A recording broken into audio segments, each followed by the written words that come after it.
হযরত দারদা রাদিয়াল্লাহু তাআলা আনহু বলেন, আমি তিনটা বিষয়ের পর আমি সবচেয়ে প্রাধান্য দেই। এক নম্বর নবীর সাহাবী বলেন, আমার জীবনের সবচেয়ে বড় প্রাধান্য হলো দরিদ্রতাকে আমি ভালোবাসি। দরিদ্রতার মাধ্যমে আমার আল্লাহর ভালোবাসা, আল্লাহর মহব্বত অর্জন করা যায়। ঠিক না বেটি? টাকা হইলে অহংকার বাড়ে, সম্পদ হইলে অহংকার বাড়ে, ক্ষমতা হইলে অহংকার বাড়ে। কিন্তু গরিব যদি হয়ে যাও, তোমার অন্তরটা, মনটা বিনয় থাকবে, দুর্বল থাকবে, নরম থাকবে, আর তোমার শরীর গরম থাকবে না। পাশের কোনো মানুষে গরমের কারণে ধাক্কা দিয়া তুমি জমিনে ফেলে দিবে না।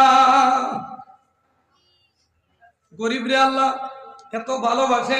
নবীর সাহাবী কয়, আল্লাহর নবী কইছে, কিয়ামতের ময়দানে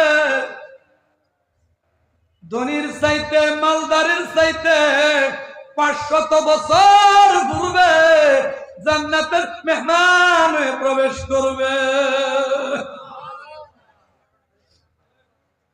এই জন্য নবী সাহাবী বলে,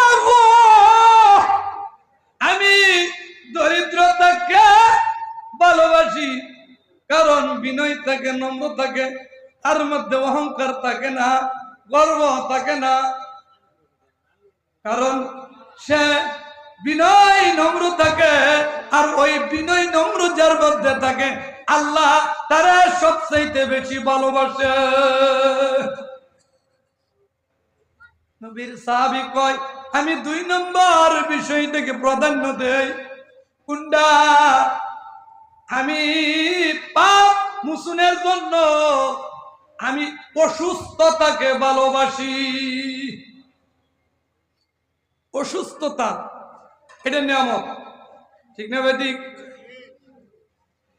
বান্দা যখন অসুস্থ হয়ে যায়, আর অসুস্থ পড়িয়া আসমানের দিকে তাকাইয়া কান্দে, মাবুদ গো, আমি না অপরাধী, ও মাওলা, আমার অন্যায়ের কারণে আমার উপর অসুস্থ নামক নিয়ামত দিয়েছ। আল্লাহ, আল্লাহ আমি তোমার কাছে ক্ষমা চাই। কোন মানুষ যদি অসুস্থ অবস্থায় কারো জন্য দোয়া করে, আল্লাহ তাআলা ওই অসুস্থ ব্যক্তির দোয়া আল্লাহ কবুল করে। আমি একটা মানুষ যখন অসুস্থ হয়, মারিজ হয়, জ্বর হয়, আল্লাহ এই অসুস্থতার কারণে, কষ্ট লাগার কারণে, কষ্টের বিনিময়ে আল্লাহ বান্দারে মাফ করে দেয়। এই জন্য নবীর সাহাবী কয়, আমি অসুস্থতার নিয়ামতের মাধ্যমে আমি পাপ মোচন হয়। মানুষ যদি অসুস্থ হয় আর হঠাৎ মৃত্যুবরণ করে, হঠাৎ মৃত্যুর দ্বারা প্রস্তুতি হয় না, হঠাৎ মৃত্যুর দ্বারা ঈমান নিয়ে যাওয়া কঠিন হয়ে যায়। কিন্তু বাবা, একটা মানুষ যদি অসুস্থ হইয়া মৃত্যুবরণ করে, লোকটা কান্দে আকাশের দিকে তাকাইয়া, মাবুদ গো, আমি অন্যায়কারী, অপরাধী, তুমি তো জানো। যখন কান্দা দে, আমার আল্লাহ কই, কান্দিস না, কান্দিস না, হর গরিনে দেন তু তুই ইয়ার হে, হর গরিনে দেন তু তুই ইয়ার হে, জু না মাঙ্গে উসসে তু বেজার হে। আল্লাহর এমন একটা গুণ, ও বাবা গো, দুনিয়ার কোন মানুষের কাছে যদি একটা জিনিস 1 বার 2 বার 3 বার চাওয়া যায়, চল করা যায়, 4র্থ বার ওই মানুষটা যদি আমার আপনার চেহারা দেখে, তার মুখটা মলিন হয়ে যায়, ঠিক না বেঠিক?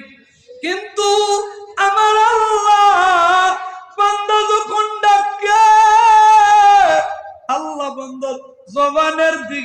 তাকাইয়া থাকে, আল্লাহ কেমন খুশি হয়। আমি আপনি যেরকম নিজের সন্তান যদি মারে বাবারে গুইরা গুইরা বাবা বাবা বলে ডাকে, মারে মা বলে ডাকে, মা বাবা অত্যাধিক খুশি হয়, ঠিক না বেঠিক? আল্লাহ কয় আমার মাও নাই, আমার বাবাও নাই, ছেলেও নাই, মেয়েও নাই, বিবিও নাই, আছে শুধু আমার বান্দা। আমার বান্দা যখন আমার আল্লাহ বলে একটা ডাক মারে, আমি আল্লাহর রহমতের দরিয়ার মধ্যে জুস লাগে। আমি আল্লাহ সাথে সাথে আমার বান্দার ডাকের জবাব দিয়ে বলেন আল্লাহু আকবার। এই কারণে আল্লাহ তাআলা রুগ্ন ব্যক্তি যখন কান্দে, আল্লাহ কয় কান্দিস না। কোন মানুষ যদি ওষুধ পান করে, আর ওষুধ আল্লাহর কাছে 70 বার অনুমতি চা, ওষুধের কোনো পাওয়ার নাই বাবা, ডাক্তারের কোনো পাওয়ার নাই, সমস্ত সুপ্রিম পাওয়ার আমার আল্লাহর কুদরতি হাতে। যখন ওষুধ আল্লাহর কাছে অনুমতি চায়, ওষুধ যখন অনুমতি পায়, তখন ওষুধে কাজ করে। এই কারণে রুগ্ন অবস্থায়, বিমারি অবস্থায় যখন বান্দা কান্দে আল্লাহর কাছে ক্ষমা চায়, মা আল্লাহ বলেন বান্দা তুমি ক্ষমা যদি চাও আমি আল্লাহ তোমারও মাফ করে দিব। কবি বলেন মাগফিরাত দারাত উমিদ আজ লুৎফাতু, মাগফিরাত দারাত উমিদ আজ লুৎফাতু, জায়গা দায়াকুত ফরমুদাইলা তাকনাতু। ও বান্দা তুমি যত গুনাহ করো না করো, পাহাড় পরিমাণ কোন পরিমাণ, উহুদ পাহাড় সবচেয়ে বড়, ওই পরিমাণ গুনার ফুটলাটা যদি তোমার হয়ে যাও, আর গুনার ফুটলা মাথায় লইয়া একটা চিৎকার যদি মারো, আকাশের দিকে তাকাইয়া আমি আল্লাহ তোমারে মাফ করে দিব। লেকু আল্লাহ কুদরত তোমার, লেকু আল্লাহ কুদরত তোমার, সবকিছু করিতে পারো কুদরত তোমার। বান্দা যখন কান্দাতে ডাক মারে, আল্লাহ কই কান্দিস না, আমি তোর গুনাহ মুক্ত বানাইয়া দিলাম। যখন কান্দে আল্লাহর আশেক হইয়া যাও। হর গরিনে দেন তু তৈয়ার হ্যায়, হর গরিনে দেন তু তৈয়ার হ্যায়, জু না মাঙ্গে উসসে তু বেজার হ্যায়। আল্লাহর এমন একটা গুণ, বান্দা যতই আল্লাহর কাছে চায়, আল্লাহ বান্দারে দেওয়ার জন্য প্রস্তুত। ও ভাই, বাদশার দরবারে গেলেন, এমপির দরবারে গেলেন, নেতার দরবারে গেলেন, যে দেখেন ঘুমাইছে, বলা হয় এখন লিডার ঘুমাইছে, ডাক দেওয়া যাবে না। আর আমার আল্লাহ কয় আল্লাহু লা ইলাহা ইল্লা হুয়াল হাইয়ুল কাইয়্যুম লা তাখুযুহু সিনাতু ওয়ালা নাওম। আল্লাহ কয় বান্দা আমি সর্বদাই বিদ্যমান আছি, আমার ডাইকা যেন তুমি ফিরে না যাও। আমি তো তোমার জন্য ঘুমাই না। আমার বান্দা আমারে কখন রব বলে ডাক মারবে, আমি আল্লাহ সাথে সাথে জবাব দিয়ে দিব।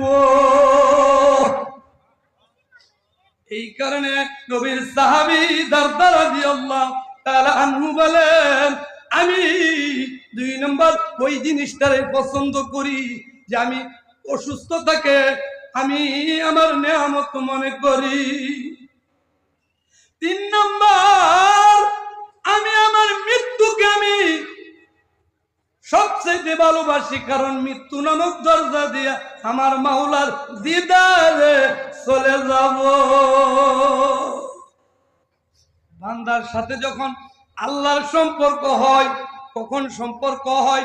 ও ভাই, দুনিয়ায় কোনো মানুষ যদি কারোর সাথে মহাব্বত দেয়, তার ভালোবাসা হয়, ঠিক না বেঠিক?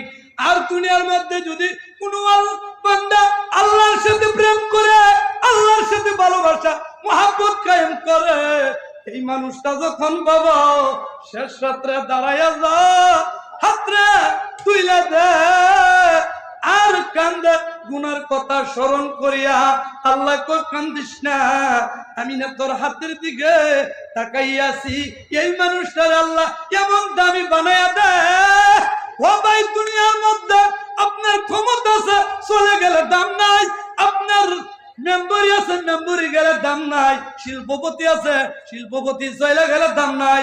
আপনি গাড়ি আছে, গাড়ি না থাকলে দাম নাই। বাড়ি আছে, বাড়ি থাকলে দাম না থাকলে দাম নাই। কিন্তু বাবা নেতা যদি বৃদ্ধ হয়েও তার দাম নাই। কিন্তু একজন জাকিরিন বান্দা, আল্লাহর মুহিব্বিত বান্দা যদি বৃদ্ধ হয়ে যা, আল্লাহ তার দাম বাড়াইয়া দে। কেমন বাড়াইয়া দে? তার জবানটা দামি বানাইয়া দে। এই মানুষটা যখন হাতটা তুলতে দেরি, ও আমার মাওলা দিতে দেরি করে না। আল্লাহ বৃদ্ধ হয়ে গেল, তার দামি বানাইয়া দে। দুনিয়ার মানুষ তার জুতার বোঝাটা বহন করা কেউ ইবাদত মনে করে, ঠিক না বেটি?